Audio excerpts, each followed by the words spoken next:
Hello, welcome to Khadar kitchen. ఈరోజు నేను మజ్జిగ పులుసు చేస్తున్నానండి. ముందుగా ప్యాన్ పొయ్యి మీద పెట్టి ఆయిల్ పోసాను. తర్వాత ఆవాలు జీలకర్ర వేసానండి.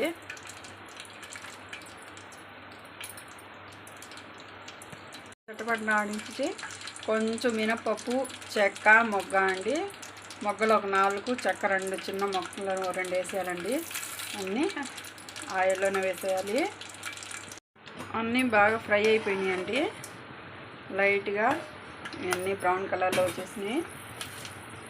ఇప్పుడు ఉల్లిపాయలు, పచ్చిమిర్చి అండి. పచ్చిమిర్చి మీ ఇష్టం అండి, ఎన్ని కావాలని వేసుకుని. మేమైతే కారం కొంచెం ఎక్కువ తింటామని పచ్చిమిర్చి ఎక్కువ వేసాను. ఒక పెద్ద ఉల్లిగడ్డ వేసేసుకోవాలి. అన్నీ బాగా కొంచెం లైట్గా ఫ్రై అవ్వనివ్వాలండి, ఎక్కువ ఫ్రై అవ్వకూడదు.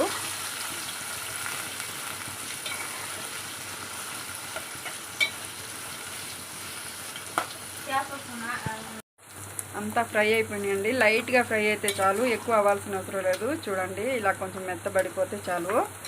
ఇప్పుడు దాంట్లో అల్లం వెల్లుల్లి పేస్ట్ 1 స్పూన్ వేసుకోండి. బాగా కొంచెం ఫ్రై అవనివ్వాలి. ఇలా చేసి కానీ ఒకసారి తింటే ఇంకా మీరు మళ్ళీ మళ్ళీ అదే చేస్తానంటారు. మజ్జిగ పులుసు, పెరుగు పులుసు ఇలా చేసుకోవాలండి. ఒట్టి బగారేసి చేయకూడదు. ఇలా చేసి చూడండి, సూపర్గా ఉంటుంది. టేస్ట్ అయితే వేరే లెవెల్ అండి. ఇంక మీరు వదిలిపెట్టరు, అంత బాగుంటుంది.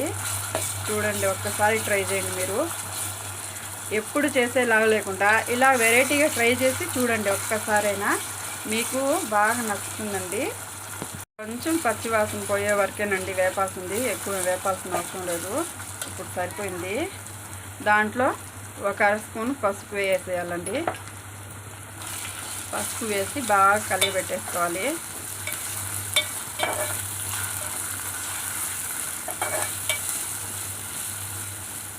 ఇప్పుడు స్టవ్ ఆపేయాలండి.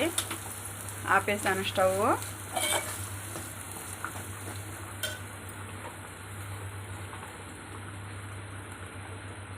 ఒక స్పూను సాల్ట్ అండి.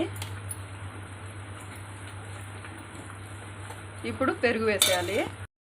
ఇప్పుడు మనం పెరుగు 1 అర లీటర్ పెరుగు అండి ఇది వేసేసి బాగా కలియబెట్టేసుకోవాలి. ఇంకొంచెం వాటర్ కావాలంటే పోసుకోవచ్చు, వద్దనుకుంటే ఇలాగే పోసుకొని తినేయచ్చండి. టేస్ట్ అయితే సూపర్గా ఉంటుందండి. ఒకసారి మీరు కూడా ట్రై చేయండి. కరివేపాకు వేసుకోవాలండి. నేను కరివేపాకు వేసి చూపించలేదు, ఏమనుకోబాకండి. ఇప్పుడు ఉప్పు సరి చూసుకొని ఇది ఇంకేమి అంతేనండి. ఉప్పు సరి చూసుకుంటే సరిపోతుంది. అంతేనండి తయారీ విధానం. ఒక్కసారి చేస్తే మళ్ళీ ఇంక వదిలిపెట్టరు. కూరలన్నీ పక్కన పెట్టి పెరుగు పులుసే కావాలని అడుగుతారు. ఒక్కసారి మీరు ట్రై చేసి చూడండి, అంత బాగుందండి. టేస్ట్ అయితే అసలు చెప్పనవసరం లేదు, అంత బాగుందండి. Thank you friends. మా వీడియో మీకు నచ్చినట్టయితే లైక్ చేయండి, షేర్ చేయండి, సబ్స్క్రైబ్ చేసుకోండి. Thank you friends.